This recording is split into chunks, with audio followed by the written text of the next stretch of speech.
Shem का परमेश्वर यहोवा धन्य है और कनान शेम का दास हो। परमेश्वर येपेत के वंश को फैलाए वह शेम के उत्पत्ति की पुस्तक उसका 9 बाप और उसकी 20 आयत को हम देखेंगे। उसमें लिखा, नूह किसानी करने लगा और उसने दाख की बारी लगाई और वह दाख मधु पीकर मतवाला हुआ और अपने तंबू के भीतर नंगा हो गया। तब कनान के पिता हाम ने अपने पिता को नंगा देखा और बाहर आकर अपने दोनों भाइयों को बतला दिया। तब शेम येपेत दोनों ने कपड़ा लेकर अपने कंधों पर रखकर पीछे की ओर उल्टा चल के अपने पिता को ढक दिया और उसे नंगा नहीं देखा, क्योंकि अपने मुंह को उन्होंने उसकी ओर नहीं घुमाया। जब नूह का नशा उतर गया, उसने जान लिया कि उसके छोटे बेटे ने उसके साथ क्या किया है, इसलिए उसने कहा, कनान श्रापित हो, वह अपने भाई बंधुओं के दासों का दास हो। शेम का परमेश्वर यहोवा धन्य है और कनान शेम का दास हो। परमेश्वर येपेत के वंश को फैलाए वह शेम के तंबुओं में बसे और कनान उसका दास हो। जल प्रलय के पश्चात नूह 350 वर्ष जीवित रहा। इस प्रकार नूह की कुल आयु 950 वर्ष की हुई, तत्पश्चात वो मर गया। हालेलुया। अब यहां पर जब नूह के टाइम में जब जल प्रलय हुआ, लोग मर गए। नूह किश्ती में था, उसके 3 बेटे, उसकी बहुएं, उसकी पत्नी। और उसके बाद बाइबल कहती है वो जब बाहर आए 1 साल उनको लग गया। 40 दिन तो रात बारिश पड़ती रही, पानी पहाड़ों से भी ऊपर चला गया। फिर धीरे धीरे 6वें महीने में के बाद फिर वो नीचे आने लगा, फिर वो सूखने लगा, फिर वो थोड़ा सूखा, फिर वो पूरा सूखा। तकरीबन 1 साल के बाद, उन 11-12 महीनों के बाद वो जब बाहर आया, तो बाहर आने के बाद जब धरती सूख गई, परमेश्वर ने नूह को कहा, अब दोबारा से ऐसी जल प्रलय धरती पर कभी फिर नहीं आएगी। और नूह अपने जीवन को व्यतीत करने लगा।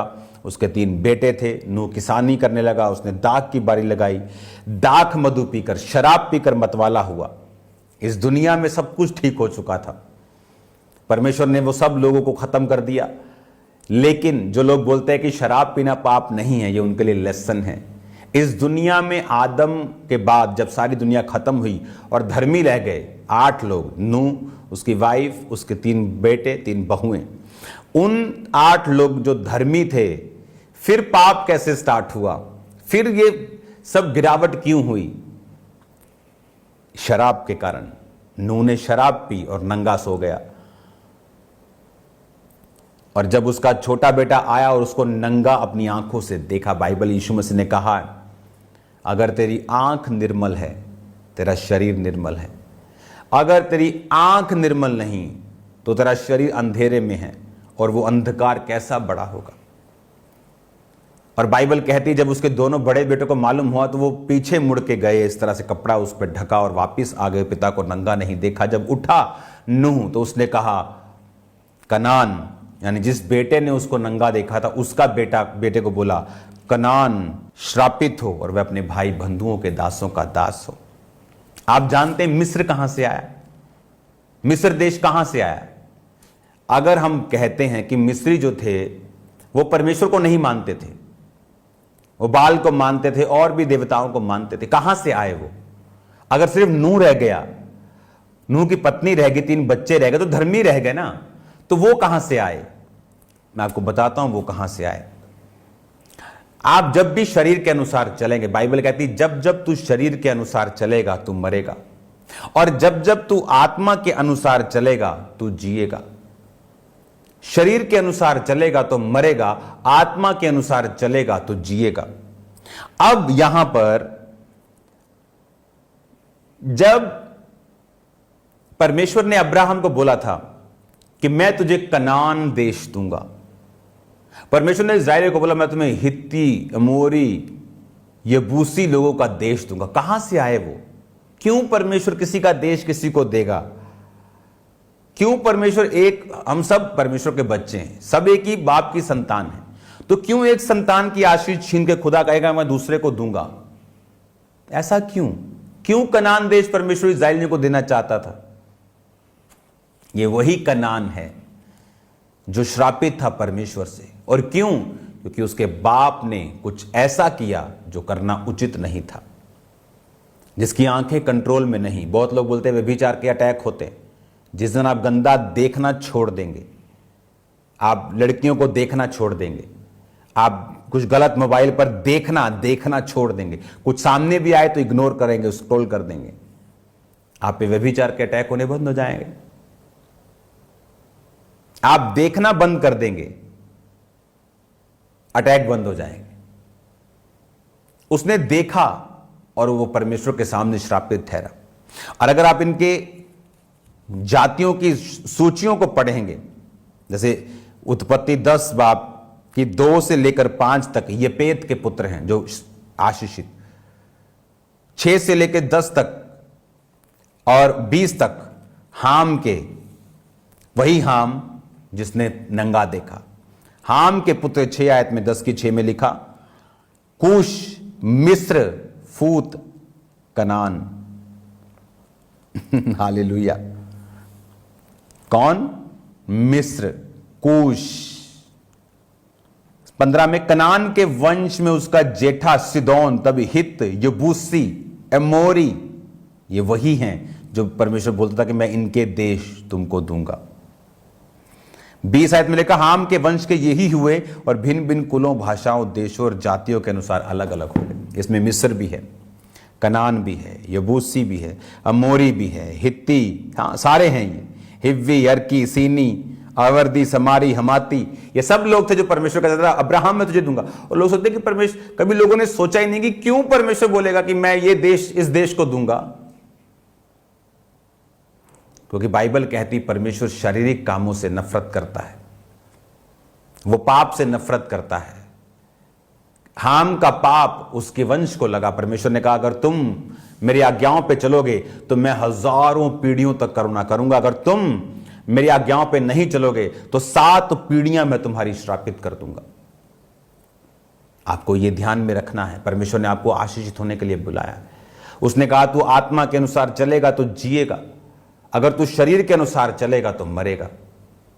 अगर आप आत्मा के अनुसार चलेंगे, जो दूसरे 2 बेटे आत्मा के अनुसार चले, शरीर को आदत है गंदा देखने की, उसको आदत है कुछ ना कुछ उल जलूल अफलातून करने की, आत्मा को आदत नहीं। आत्मा वो डिसिप्लिन में रहना चाहती, शरीर डिसिप्लिन से बाहर आना चाहता है। शैतान ने हवा को डिसिप्लिन से बाहर आने के लिए प्रेरित किया और वो आई और सारे श्राप अपने ऊपर ले आई। अब कनान के पिता हाम को समझ जाना चाहिए था कि हवा ने भी देखा था फल खाने में देखने योग्य, मन चाहने योग्य, सुंदर है, खाने के योग्य भी है, मन भाव भी है, तो खा लिया। देखा और इसने भी देखा, पता था, दूर से मालूम पड़ता है पिता नंगा है, तो वो भी जा सकता था इसी तरह से। वो गलती से ऐसे कुछ सीन आगे आ गया, वो गुनाह नहीं, लेकिन उसको देखा, उसने देखा मन की इच्छा से, ये श्राप था उसके लिए। और वो देखो एक श्राप जो परमेश्वर के मुंह से निकला कि कनान अपने भाई बंधुओं के दासों का भी दास होगा, वो कब पूरा हुआ? हजारों सैकड़ों सालों बाद अब्राहम के टाइम पर, उस टाइम पर मूसा के टाइम पर, उसके बाद यहोशू के टाइम पर वो सारी जो परमेश्वर ने बोला था वो पूरा होता गया और वो देश इस्राएलियों के अधीन में आते गए और वो उसके दासों के दास हुए। कुछ ने मजदूरी की। पढ़ो बाइबल, पढ़ो, जो आज गहरी बाइबल स्टडी में ये सब चीजें बताई जा सकती हैं आपको। हालेलुया। परमेश्वर नहीं चाहता था। नए नियम में क्या कहता है? शरीर के अनुसार चलोगे तुम मरोगे, तुम कम होगे। मैंने आपको पिछले एपिसोड में बताया क्यों परमेश्वर ने उम्र को कम किया। इसीलिए 120 कर दिया 950 से, क्योंकि वो शारीरिक कामों में फंस गए, आत्मा के अनुसार चलना छोड़ दिया और परमेश्वर ने उनको कम किया। कितनी चीजें हैं जो परमेश्वर लोगों की कम करता है, उनको मालूम भी नहीं। तब कोई अनाउंसमेंट नहीं हुई धरती के ऊपर कि 120 कर दी गई तुम्हारी उम्र, लेकिन धीरे धीरे वो चीजें होती गई। आज बहुत सी चीजें लोगों के साथ हो रही। लोगों को लगता है कि ये नेचर है, लोगों को लगता है ये इत्तेफाक है, लोगों को लगता है ये लाइफ है। उन्होंने लाइफ को संघर्ष का नाम दे दिया है। अब अपने बच्चों को संघर्ष करने के लिए पैदा नहीं करते हैं। आप नहीं बोलते चल पत्नी को कि चल आप 2-4 बच्चे पैदा करते संघर्ष करने के लिए, फिर ये उठे और संघर्ष करे सारी उम्र। आप नहीं करते। एक बाप नहीं चाहता, मां नहीं चाहती, एक संसारिक मां और बाप नहीं चाहते, तो क्या परमेश्वर चाहता है हम संघर्ष करें? उसने आपको 0 संघर्ष करने के लिए बुलाया है। मैं आपको बता सकता हूं 0।